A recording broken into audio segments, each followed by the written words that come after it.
Hey guys, welcome back. In this video, we are talking about the banks warning short squeeze, the AMC new high, institutions building up, and many more in this video. Now, first we're taking a look at this piece of news. Now, this is something that some of you may be familiar with because we've already talked about it, but I want to elaborate more on this. Now, essentially, for those of you who don't know, what we are seeing is saying Goldman Sachs warns that hedge funds are worried about short squeezes.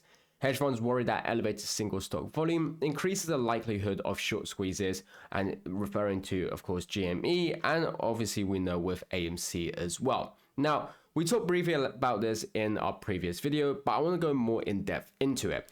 Because when we talk about this, we're seeing how Goldman Sachs warns that hedge funds are worried.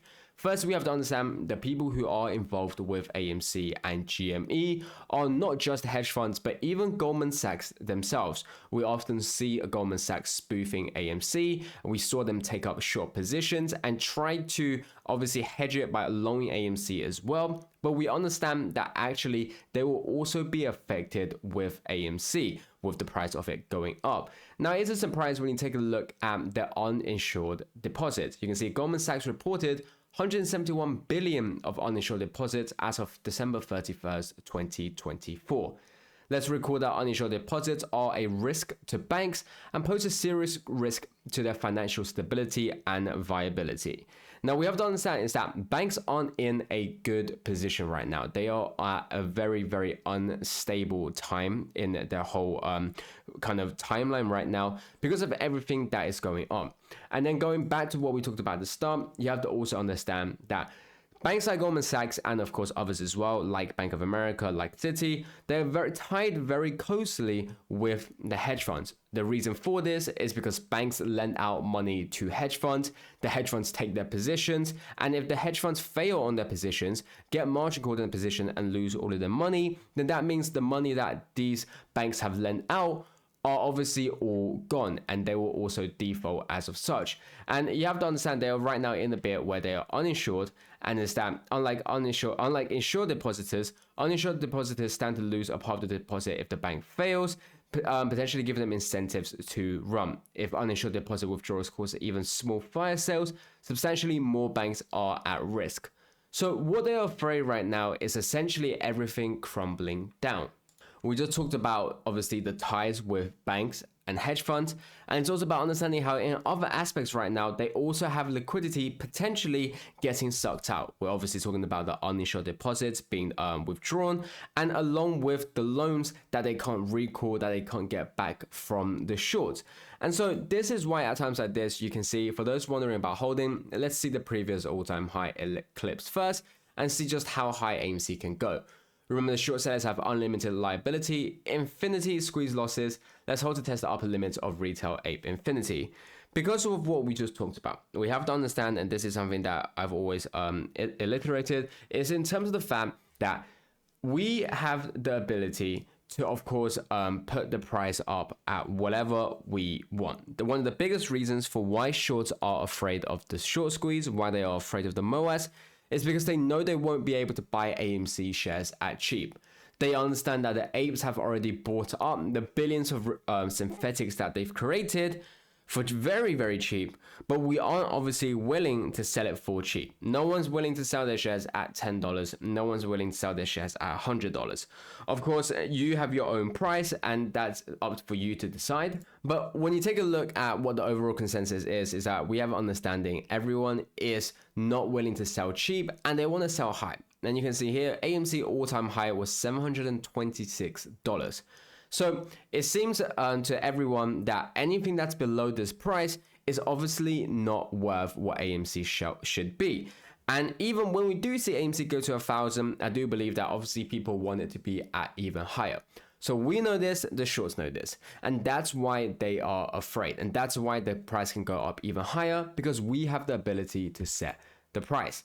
And it's at times like this, you're going to be seeing all of these news articles that are trying to persuade you away from AMC. You can see here, AMC is planning to move the corporate from Delaware and reincorporate it in Nevada, joining a growing list of companies and abandoning the state.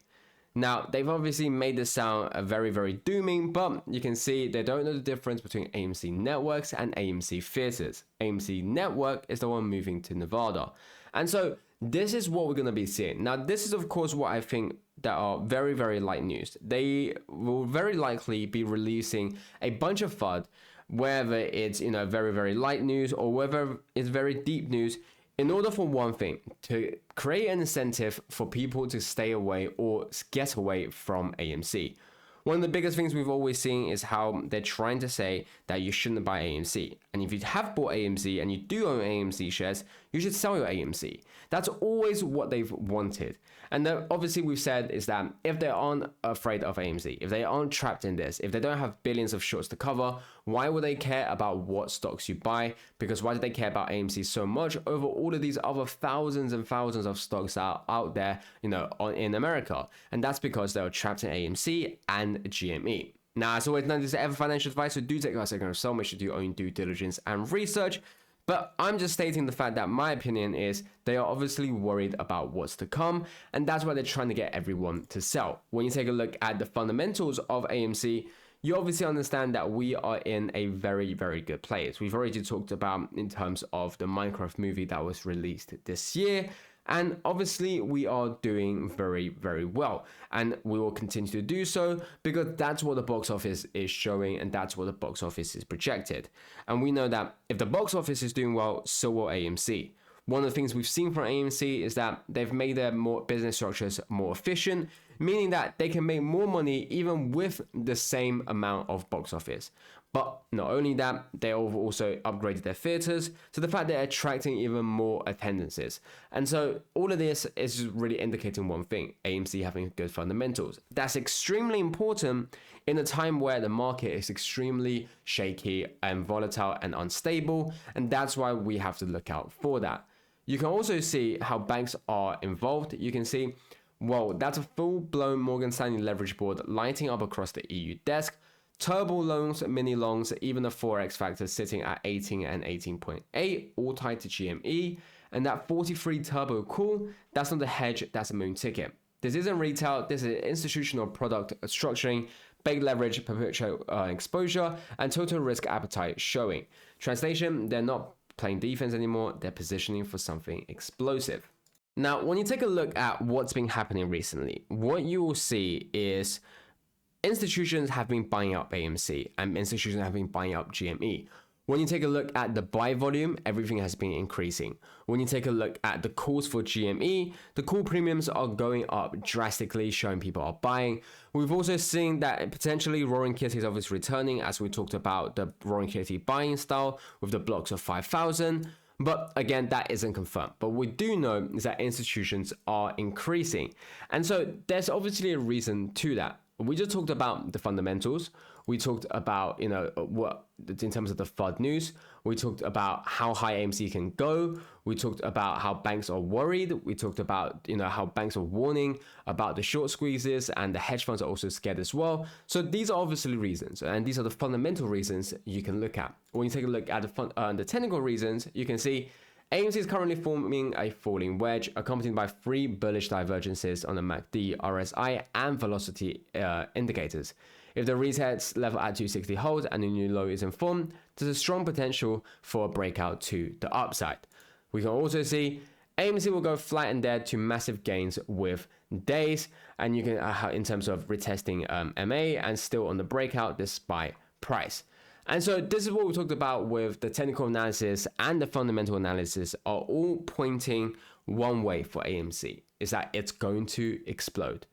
And if you want to take a look at not just AMC, but when you take a look at the macro perspective, US financial conditions are now their tightest since the 2020 pandemic per Zero Edge. Financial conditions are even tighter than during one of the most rapid Fed hike cycles of all time in 2022. Conditions have tightened rapidly as stocks have pulled back while credit spreads have risen. So essentially what you're looking at is that the market is already in a bad place without seeing any signs of a market crash, without seeing any signs of what we've seen in the past, whether you want to compare it with 08, whether you want to compare it with COVID. We're not seeing something that has a major factor that's crashing the market, yet we're already seeing the market crashing. And so we're still waiting for that one final blow. And that's what everyone is saying as well, is that This is only the beginning. And so if we are going to see something happen, we're obviously going to see something very, very big to be happening. And remember, for AMC and GME, is that the situation is different now than it was back in 2021 because billions of synthetics have been created. And so that's what we have to look out for. And that's what you want to understand when we talk about the biggest MOAs of all time. And you guys, thanks for watching. I'll catch you guys next time.